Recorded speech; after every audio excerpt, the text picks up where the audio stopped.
What's up, guys? Good morning. There's a lot of Z cars here, and that can only mean one thing. I'm at ZCON. It's my first time attending ZCON. It just happens to be in my home state, Tennessee. It's in Nashville, 5 hours away, but I made it. Unfortunately, I drove the truck, not the Z. I gotta go in here and register. I've already registered online. I just have to check in, I guess. But be heading to the Nissan Smyrna plant to take a tour, and then the Lane Motor Museum. And I'm going to try to run through the parking lot, get some pictures and video. Walking in, this caught my eye. I don't know if they're fibbing or not.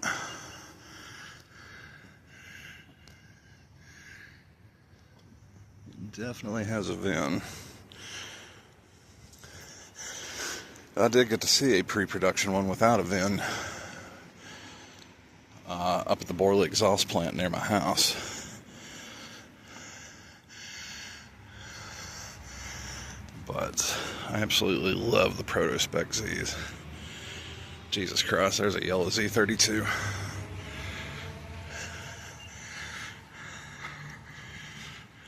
There's a Heritage Edition. They've got the purple Heritage Edition. It's supposed to be here somewhere, I hope.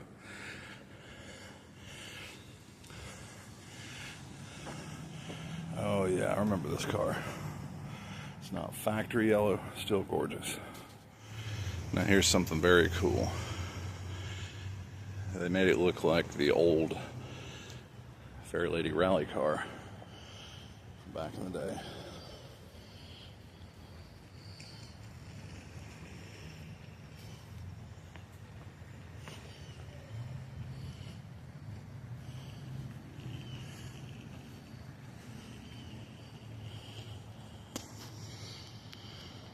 They even put the map there. Super cool.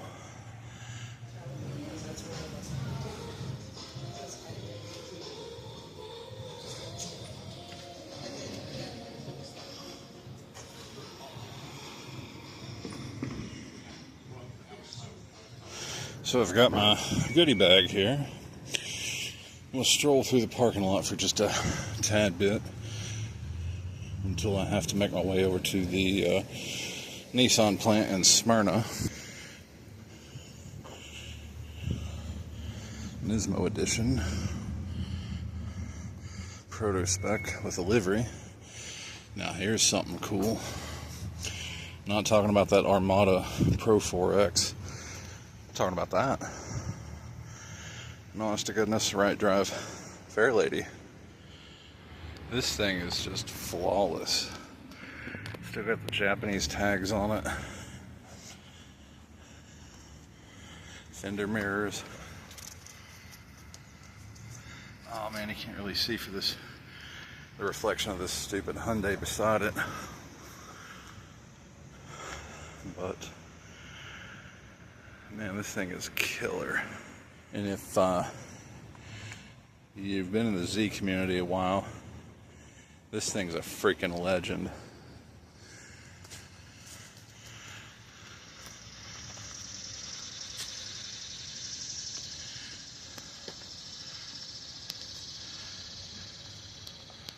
It is a Canadian spec at that. If you'll notice, it's got the washer nozzles for the headlights, Ontario tags. So we've got the new Nismo and this white Heritage Edition, or one made to look like a Heritage Edition. Has the Central 20 kit on it. Auto Tragic though. And this is the new Heritage Edition. Midnight Purple. It's a shame the sunlight isn't it? The purple color is beautiful.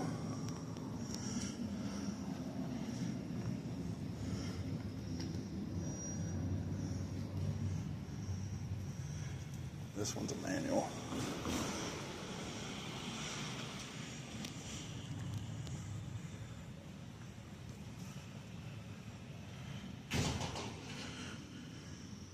And here's a standard Heritage Edition, the orange one.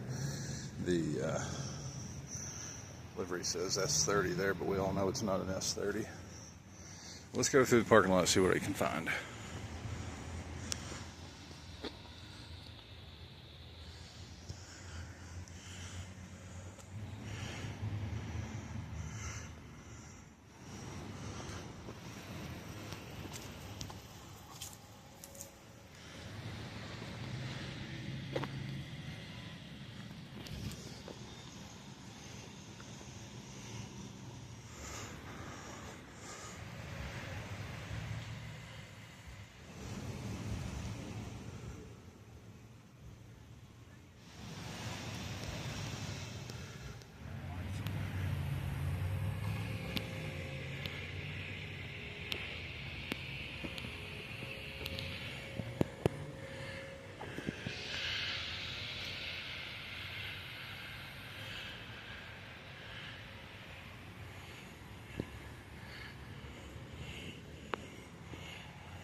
I really didn't expect to see this here.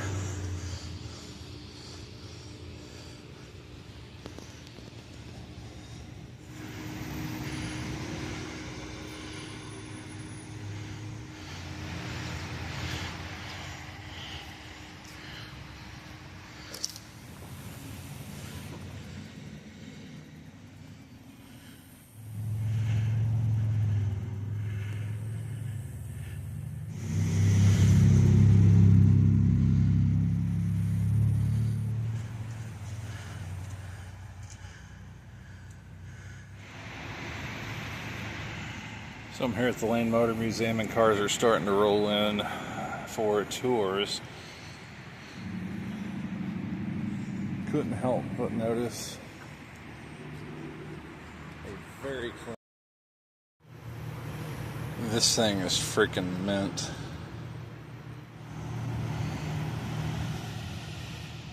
So I'm at the Lane Motor Museum and I actually showed up a little bit early just so I could get a video of this, or a clip of this. I don't know what the hell you call this thing. It's some sort of a big military vehicle.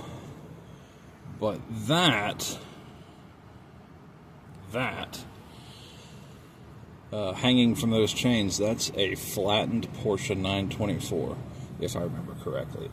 They ran it over with that thing.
I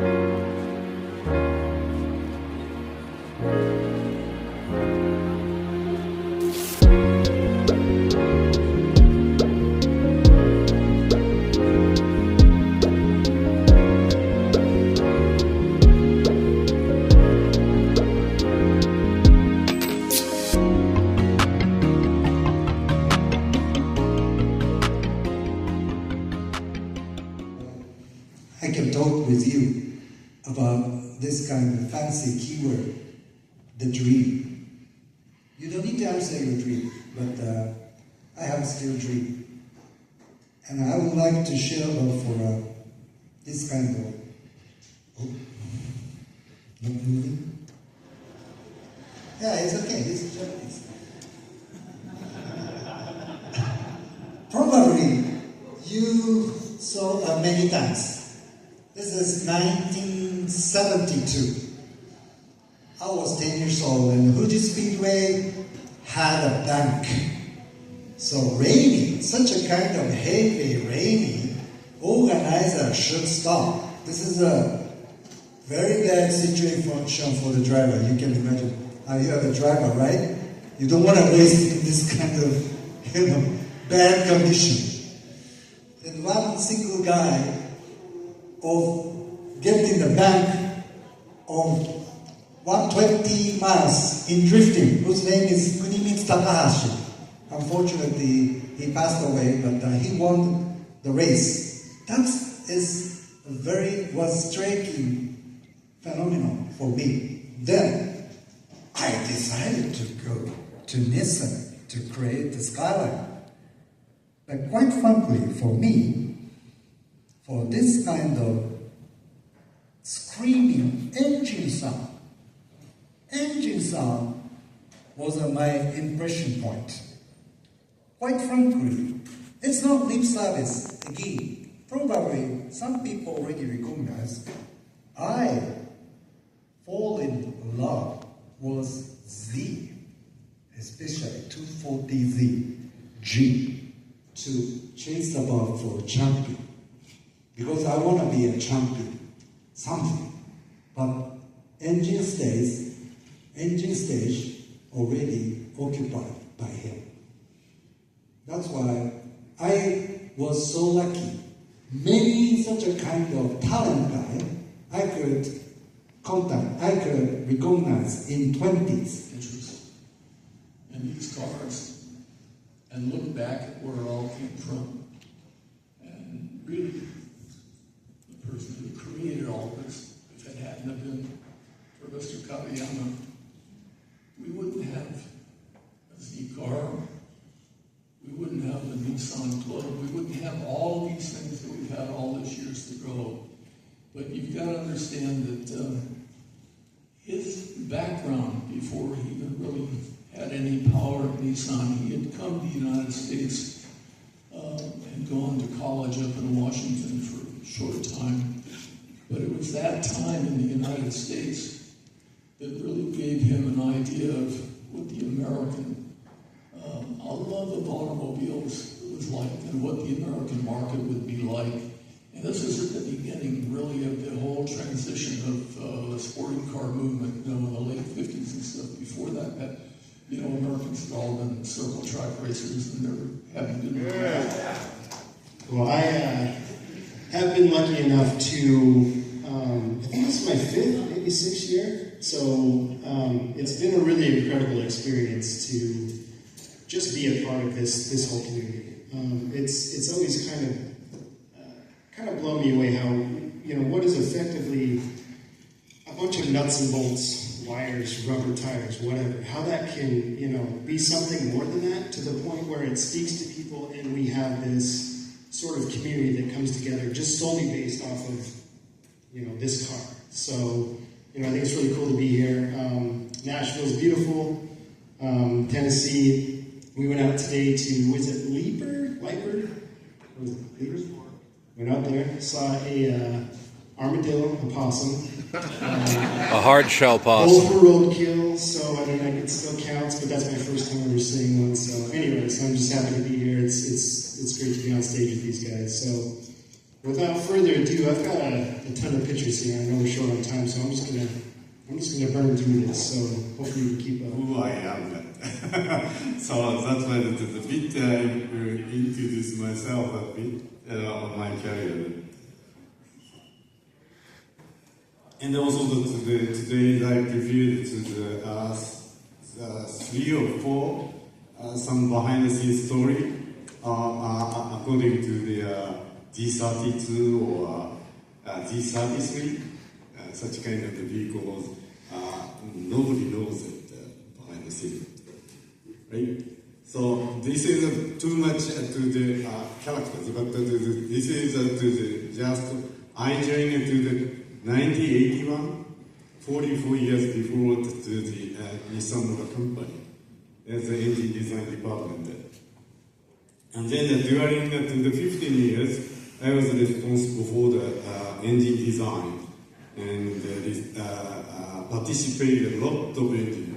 Maybe later I will introduce my design engine. After that, I came to the United States, to the Farmington Hills, Michigan, and responsible for the technology planning manager there. And then after that, I was required to move vehicle design.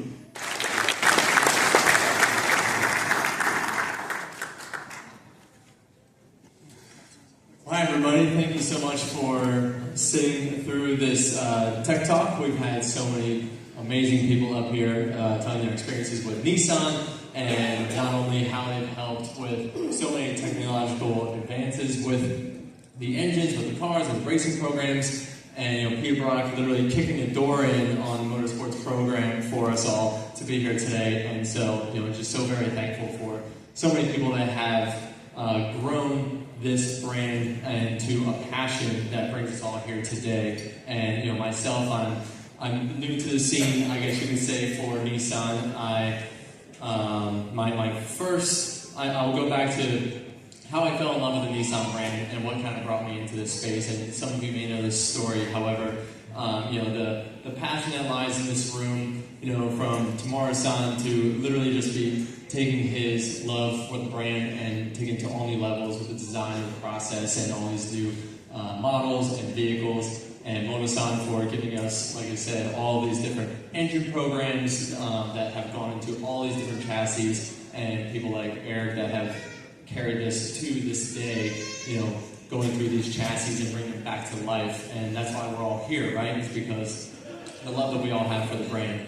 And so I'll take a quick story, because I know you've all been very patient hanging out, listening to us all up here talking about our love for the brand. But my love for Nissan really started with the rebirth of the Z chassis. And so the Z chassis was on a bit of a hiatus in the late 90s into the early 2000s, from the 300ZX into the 350Z. And so I had just got my license. I was starting to run amok and, starting to burn tires and learn how to drive stick and all the things all at once. And I didn't really know what my path was going to be, but I knew it was going to be around cars. And so I like to work on cars. I'm a self-taught mechanic, self-taught fabricator, and self-taught driver. And so I first started off in a Mazda, boo, right? And so, I loved my RX-7, but I knew that it wasn't the overall chassis for me. It was fun, it was different, but it was not going to take me to that next level. And so when I was in my late teens, I was trying to see what my next step was. I knew it wasn't going to be that model, that chassis, and I was looking at 240SXs, looking at S14s and things like that, and I knew that I wanted to get into that Nissan family. I love the Nismo brand, all the different motorsports they're involved with, all the different products that were being developed for it, and all the different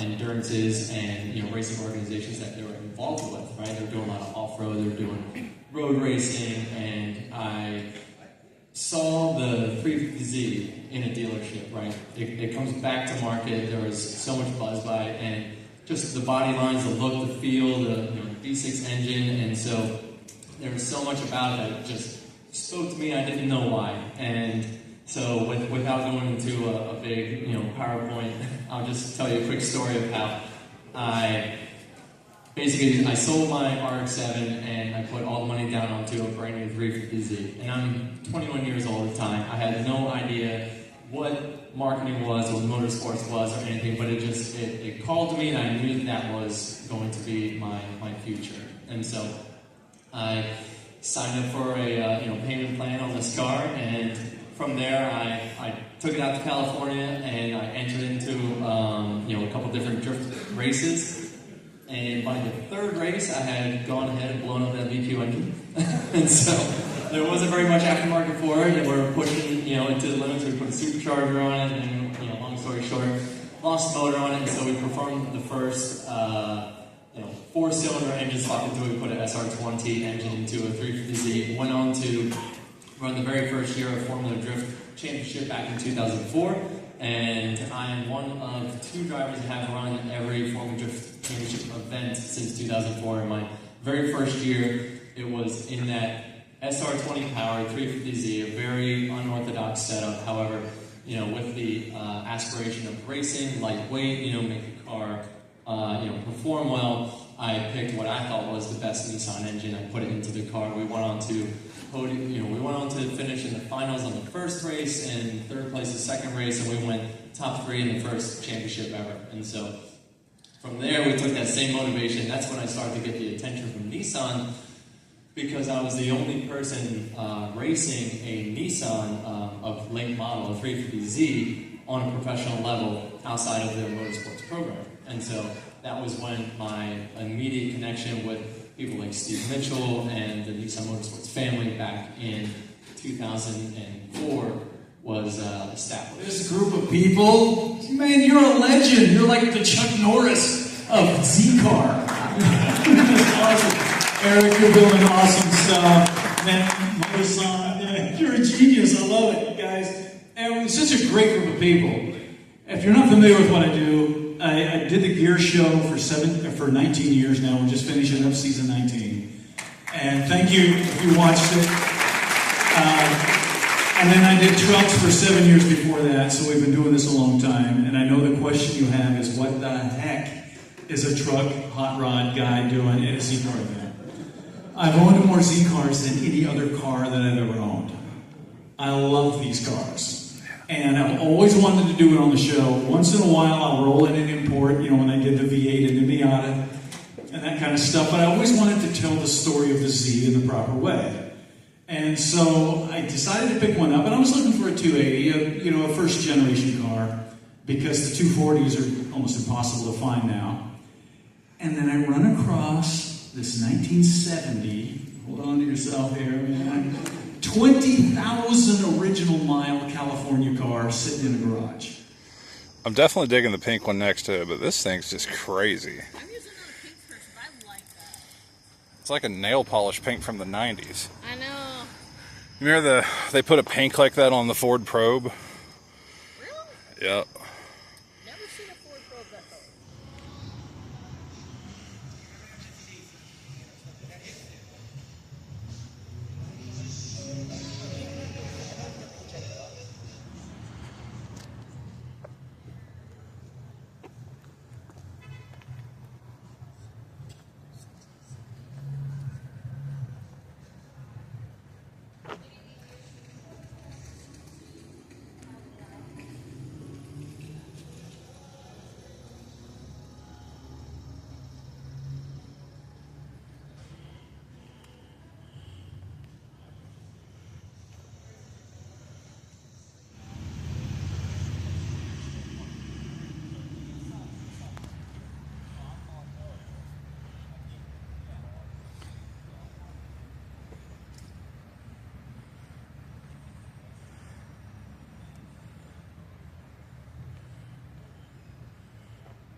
Just in case you want to catch up at the...